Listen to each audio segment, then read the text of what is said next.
she had him by the balls, the boss.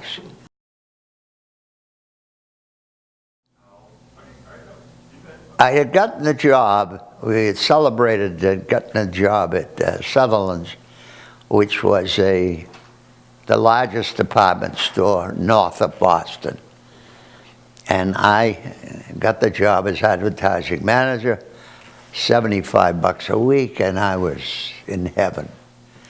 And so we were able to get married, move into a fifth floor walk up on Beacon Street in Boston, and we had nothing but got married with a wedding present from the guys I lived with, which was a record player. And your mother brought the vinyl records at that time of Beethoven's Violin Concerto, which was her favorite, and I brought Benny Goodman's first 12-inch vinyl record. And that's what we had and got married with, which was very indicative of our, she learned jazz from me, I learned classical from her. So it was very good. I have to tell you about the situation at the department store. You have to understand.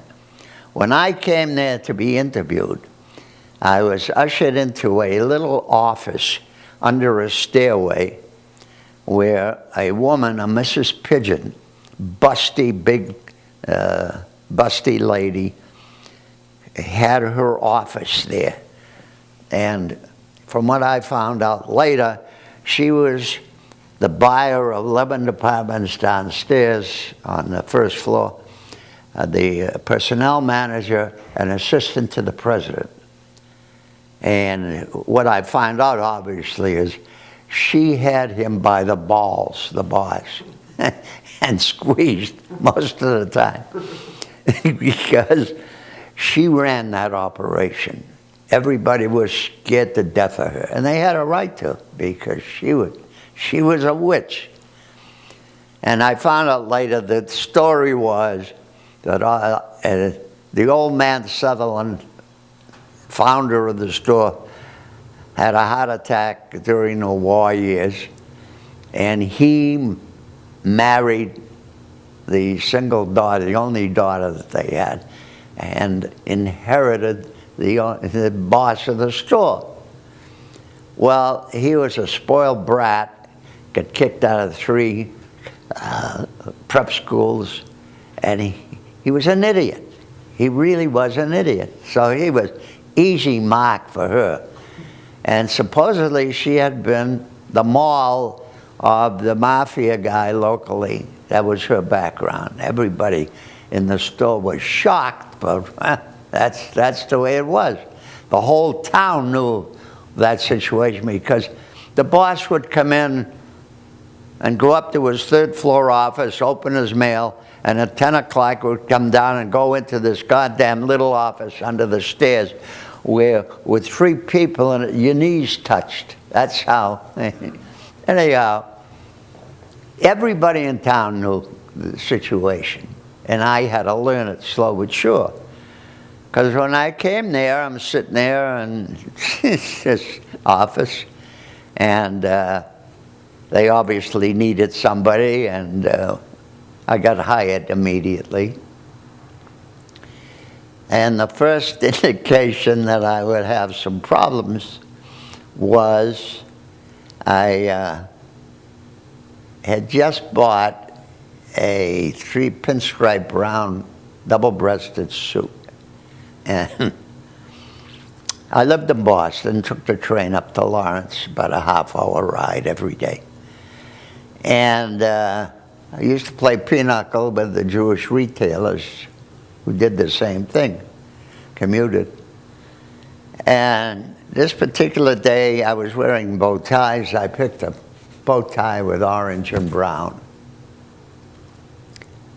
What the hell do I know? I come walking in the store, and store is already open, customers are shopping. I used to come in maybe 5 minutes late. It was no big deal. I come down the center aisle, and she Mrs. Pigeon is standing at the aisle, and she gives a shriek.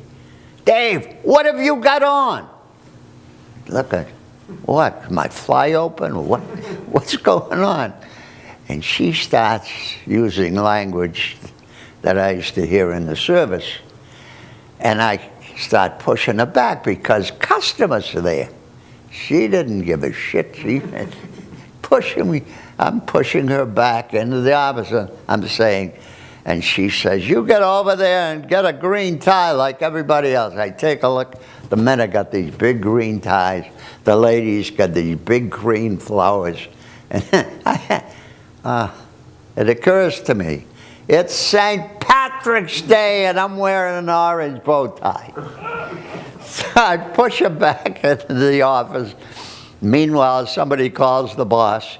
He comes down. "Now Nora, now Dave, now Nora." He's trying to calm us down. He finally does and tells me to go back to my office. I already had one child, Susan, and I'm thinking walking up to my office. I just kissed this job goodbye, and I need it desperately. Surprisingly, the phone never rang. There was a situation that I agreed to, that before I took every day, there were ads from this store. It was a department store, so they were in every day in the paper. I had to agree that either she or he would okay it before I took it up to the newspaper. And before this had been perfunctory. She'd look at it, he'd look at it, give it to her, she'd check it off. But this time I had just completed 2 pages for a $1 sale. I brought it down in the afternoon, and she starts crossing out. She ruined the whole 2 pages. I had to go back and do all over again until 7:45. I couldn't go home. I worked 2.5 hours on the goddamn thing. The next day, exactly the same thing. But I got smart. So what I started to do is make up 2 sets of ads. A little one, which I would give to her, and they'd okay. I'd bring the other one over to the paper. They never knew. Because I never looked at it. It was crap. Never lost a job because of that.